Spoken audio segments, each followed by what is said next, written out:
I'm Corbett Wall with Evacuation, here with your feeder flash for Tuesday, September the 21st, brought to you in part by Safeguard. Is your dewormer working? Text the word SAFE to 48109 to receive a free fecal test kit for your cattle and to be entered to win 100 doses of Safeguard plus a mineral feeder. Fund Evacuation.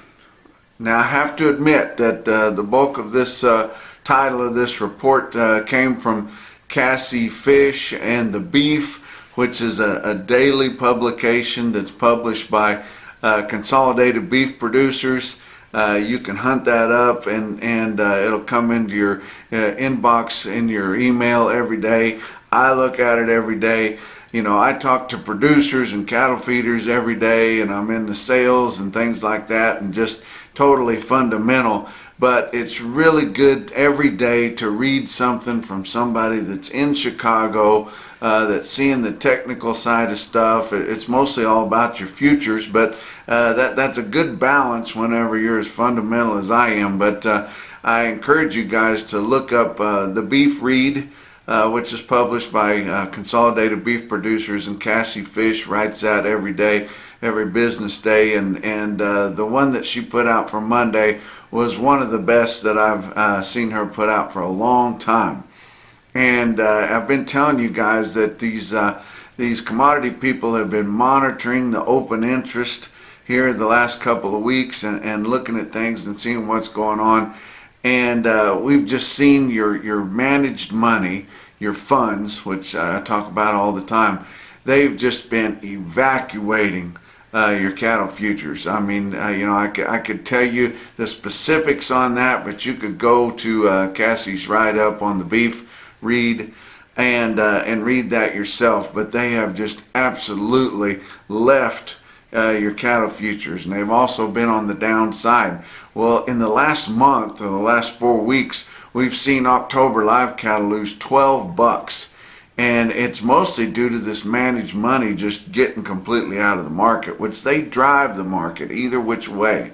And they love to get on your cattle futures because it's such a shallow pool compared to some of the other markets that they invest in. But that's really what's happened to our board here the last 3 or 4 weeks here is they've just bailed out of it. And even though we feel like our fundamentals are still pretty stout, we just can't understand why we've lost so much ground, and that's exactly why we've lost it. But your board was actually pretty flat on Monday. Both live cattle and feeder cattle was fairly flat. Your cash doesn't really know what to do. We're thinking it's probably going to be somewhere around steady. They didn't trade a hoof, negotiated on Monday, which is not uncommon. But sometimes you'll see them come out there and trade just a few, but not one hoof confirmed sold in your direct trade on your fat cattle sales. And your feeder cattle are searching for a direction here. They're just a little bit uneven, but we don't know which way this thing's going to go. But one positive is your funds have almost completely flushed out of your cattle futures, and so they can't do any more to it. I mean, unless they just all want to jump in on the downside, but likely your fundamentals are strong enough that they don't want to do that. And I told you on the last visit that some of the guys that are in the know say you don't want to be caught long and you don't want to be caught short. They're just a little bit uneasy about which way this thing's going to go. But it'll be interesting to see as we go forth this week. And your packers are needing some cattle. The data shows, and the things in the trade that I'm going to talk about when I get to the fed cattle are showing that they're needing some cattle. So will they get aggressive and come in there and push on it, or will they just continue to kind of back off on their harvest here, which they've done, which is kind of playing right into their hands, but they're also not getting enough product that they need to fill all the demand that they have for beef. So we're kind of at a standoff right now on which way this market's going to go. Now, we saw on Monday that a BSE case was found in the UK or in Britain, and it was just 3 weeks ago that they found a couple of cases in Brazil. And is that going to affect the market at some point here? Now, Great Britain or UK doesn't do a lot of exporting, so it's not going to affect the market as much as maybe Brazil did. But why are we starting to come up with these BSE cases all of a sudden? And that could affect the market at some point, but we're not sure exactly where we're going to be. On our feeder cattle, we pretty much ran out of yearlings. So we don't have any grass yearlings to push your feeder cattle market anymore, and we're starting to get tons of balling calves. And in the northern plains, we're getting tons of those peewee calves. They're not bringing the big prices that we would expect some 3 and 4 weight steer calves to bring because nobody's got a place to put them for the most part. But we're just not seeing any yearlings to drive the market. That's why it's fading off a little bit. If you happen to see some green grass yearlings hit the sales, then they'll still bring about as much as they ever would, but we just don't see enough of them to make any difference. I was in Madras, Oregon at Central Oregon Livestock on Monday, and I gave a presentation to the group that was there for Customer Appreciation Day at Trent Stewart's sale there, and then was able to help them auction some of that sale off. And a personal thrill to me was that I got to sell with Ralph Wade. And if you guys know anything about auctioneering of feeder cattle, you'll know that he is the king of the cattle auctioneers and has been for as long as I can remember. Yeah, he was a world champion back in the 70s, but he has been able to maintain that status up until today. And it was just a thrill for me to get to work with him and interact with him, visit with him. And he was a total gentleman all day long there Monday at Madras, Oregon. And I can mark that off my bucket list. I got to do that, so that was a big time thrill for me. But all these sales, it's starting to get to the fall of the year. And I've seen that at all the sales I've been to the last couple of weeks, and it's just going to get worse as we go forward. You just feel like it's fall. It starts to get dark, and it starts to get a little bit chilly out there. It was hot during the day, and pretty much all across the country. Your flies are getting sticky and pretty tame. I mean, you can't hardly get them out of your way. There's more and more balling calves showing up. Our runs are starting to get a little bit bigger, and they're a higher percentage of calves. We don't see as many yearlings. We don't see as many big bunches because we don't see so many yearlings. And as your calves come in, it's pressing on the market. They're harder to sell. You get late in the sale on some smaller deals and things. And if you get some fleshy balling calves, especially if they don't have at least 2 rounds, preferably 3 rounds of shots there with all their respiratory and pasturella and all that, they get hard to sell. It happens this time of year, every year, and something that's happening earlier than what we normally see is nobody can find trucks to haul them off. Some of our bull haulers have left the cattle hauling industry to haul, pull reefer trucks and things like that because there's a shortage of them because, we're just in that. It's just like your food service, your restaurants, everything else. There's not as many people wanting to work because they've been getting free money to stay home, and so that has trickled down to your bull haulers, and there's just not enough trucks to go around. And I tell you people, that is a big problem that stems from us not fall calving enough. You should be having your calves right now, not trying to peddle them, because if we had more fall calvers out there, then that would ease things up. We don't have the infrastructure in our cattle industry to handle 75% of the calves, and that's what it is. 75% of the calves born in these United States are born the first half of the year. And so, in turn, we don't have the infrastructure, we don't have the pen space, we don't have the shackle space, and we don't have the trucks to haul and deal with all those cattle all at the same time of the year every year. And we just got to have more fall calving to kind of spread out our supplies, and it would make for a less volatile market and better demand, throughout the year if we did that. Let's talk about the board on Monday. October live cattle futures down 2 cents at 122.77. I told you it was pretty dead. December was up 55 at 128.07. You go on your back months of your live cattle and they were down just 2 cents to down 45 cents. Your April that was up there way up in the mid 40s, 140s not that long ago, ended on Monday under 135.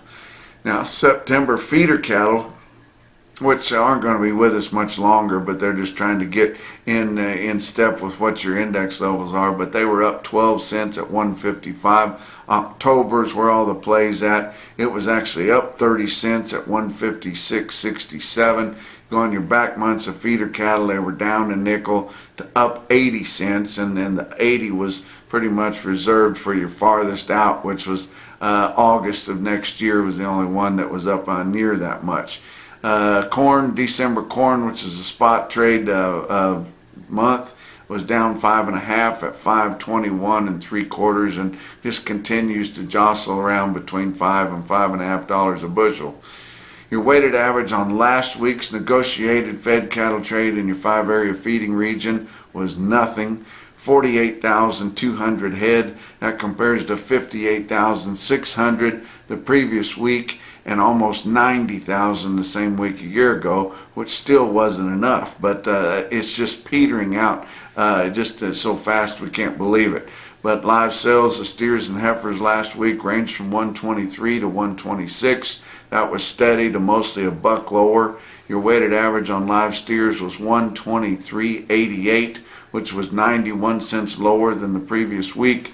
Your dress sales of steers and heifers from $1.96 to $2 even. That was $2 to $3 lower. Weighted average on dress steers $198.64. That was down $2.18 compared to the previous week's weighted average on dress steers. So just continuing to lose ground there. Nationwide negotiated sales, negotiated cash, pure cash, 58,400 head. We'll be disappointed if we get that in a 5-area every week, but 58,400 head negotiated in the entire nation. A week ago it was 71,500. A year ago it was 106,000, which still wasn't that much. Only 12% of this last week's negotiated nationwide trade was for the 15 to 30 day delivery. So that tells us they weren't getting enough bought, these packers weren't getting enough bought to lay them out to try to set the market up. They needed what few cattle they bought negotiated basis to fill their needs immediately. Now, I've been telling you that these packers are turning in. I don't know that they're buying more negotiated grid cattle, but that's the word. They're turning them in on mandatory price reporting, and it wouldn't take much tweaking to turn a lot of their grid cattle in as negotiated grid, even though there's no negotiation in it. It's a take it or leave it price. But negotiated grid nationwide this past week was 41,600 head. You compare that to a year ago, 21,400 head. So don't tell me they're not consciously turning in more negotiated grid cattle, trying to make it look like they're doing negotiated trade and preparing themselves if we would get mandated minimum levels of negotiated trade, which I don't think the negotiated grid should have anything to do with those levels of mandated minimum negotiated trade if we would happen to get one of those bills pushed through.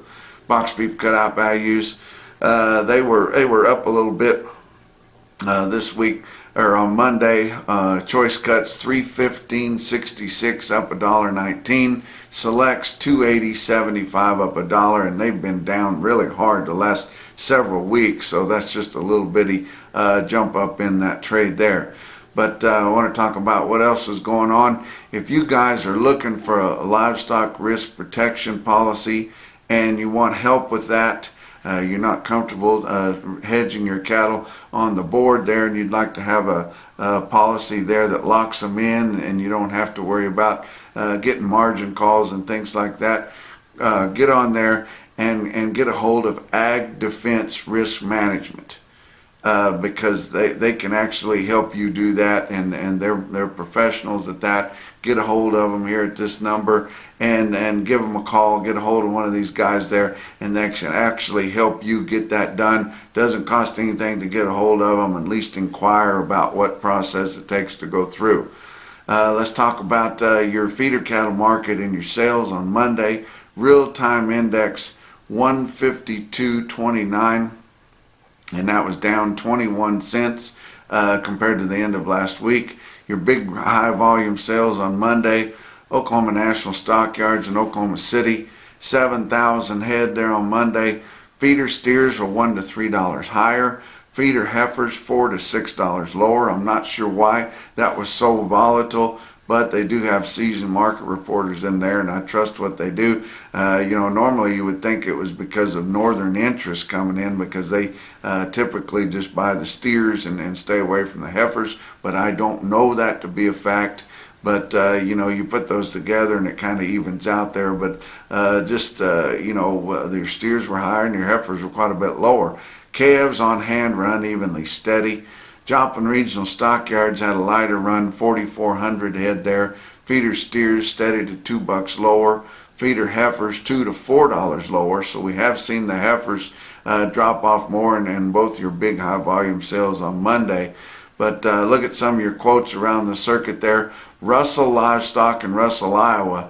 Now, if you compared that market to the last time they had a sale, which was the big Labor Day holiday special, your prices are going to be sharply lower. But that's a big time special that they had on Labor Day 2 weeks ago, so it's kind of hard to, or it's not fair to really compare that market. Yes, your market's lower. We know it's been lower. All your sales were lower last week, but it's hard to compare those sales when they get their best consignments on that Labor Day sale. But a stick-out sale in Russell, Iowa was 67 head, 793 pound steers at $166.35, and that doesn't sound too shabby at all. How about Callaway Livestock Center, Kingdom City, Missouri? They sold 74 head of steers, weighed 671 at $174. But the best quote that I saw anywhere on Monday, and it come out of Joplin Regional Stockyards, that's typically a commodity type cattle sale, but when you get cattle in there with an attractive condition on there, and these cattle had a thinner flesh condition and a fair way up, or an advantageous way up that was in the buyer's favor, they will have a stick out sale, and they sure did on Monday. Joplin Regional Stockyard sold 87 head of thin flesh steers, weighed 637 at $186. And that's your feeder flash for Tuesday.